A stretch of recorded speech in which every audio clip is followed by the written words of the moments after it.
what were the best and worst performing asset class of 2022? For this year, is it better to buy last year's worst performers or to buy the best performers? Which gives you better returns in the long run for your portfolio?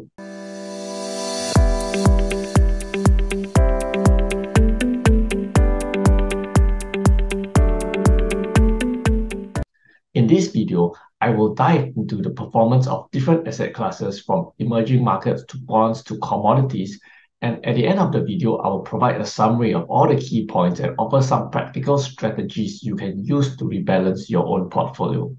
Looking at this table, let's do a quick overview. Emerging markets have had a roller coaster ride in recent years. In 2017, they were the best performing asset class, but in 2018, they had the worst performance. Cash, on the other hand, has also had its ups and downs. It was the worst performing class in 2016 and 2017, but it rose to the top in 2018 and then fell to the bottom again in 2019. Real estate investment trusts or REITs were struggling in 2022, but they shot to the top of the charts in 2021, only to fall back to last place the following year. This raises the question, is the present value of future cash flows for real estate really changing that much from year to year? Or are we humans inconsistent in how we price these things? It's important to note that nothing lasts forever in the financial markets. In 2022, last year, only two asset classes experienced gains, commodities and cash.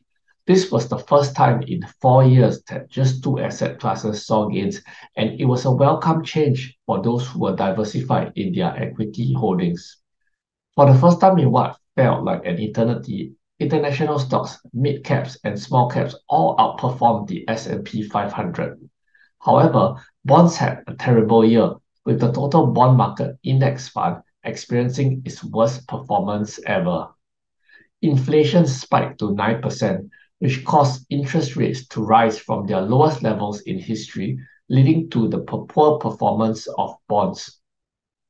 Interestingly, TIPS, or Treasury Inflation Protected Securities, which were meant to protect against inflation, also saw double-digit losses and barely outperformed the aggregate bond index.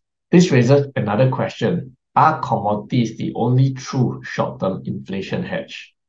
It's possible, as input costs tend to rise in response to or because of inflationary pressures. However, it's important to remember that hedging against inflation is not an exact science, and there's no proven way to hedge it perfectly. Moving back to the stock market, the past decade has been a lost one for emerging markets, with emerging market stocks rising a total of less than 6% over the past 10 years. This is in contrast to the first decade of the century, when emerging market stocks were up more than 160%. The S&P 500 has had an amazing run in recent years, but it was bound to happen that other asset classes would eventually catch up and outperform it, which happened last year. In 2022, we saw how having a diversified portfolio helped, as international stocks, mid-caps and small caps all outperformed the S&P 500. Ultimately, it's important for investors to remember the importance of diversification and not to get too caught up in the short-term fluctuations of the market. It's impossible to predict how markets will perform in the future, but it's always important to keep an eye on global economic conditions and to diversify your portfolio to protect against potential losses. As we move into the 2020s, it will be interesting to see how markets perform. Will emerging markets finally have their time to shine, or will they continue to struggle? And will the S&P 500 be able to maintain its dominance, or will other asset classes start to outperform it? These are questions that only time will answer, but one thing is certain: the financial markets are always changing, and it's important to stay vigilant and prepared for whatever the future may bring.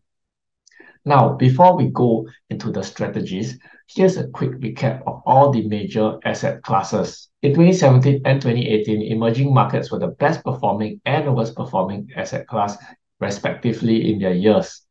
Cash was the worst performing asset class in 2016 and 2017, and the top performer in 2018 and at the bottom of the heap in 2019. REITs were in the dumps in 2020 and shot to the top of the charts in 2021 before returning to last place in 2022.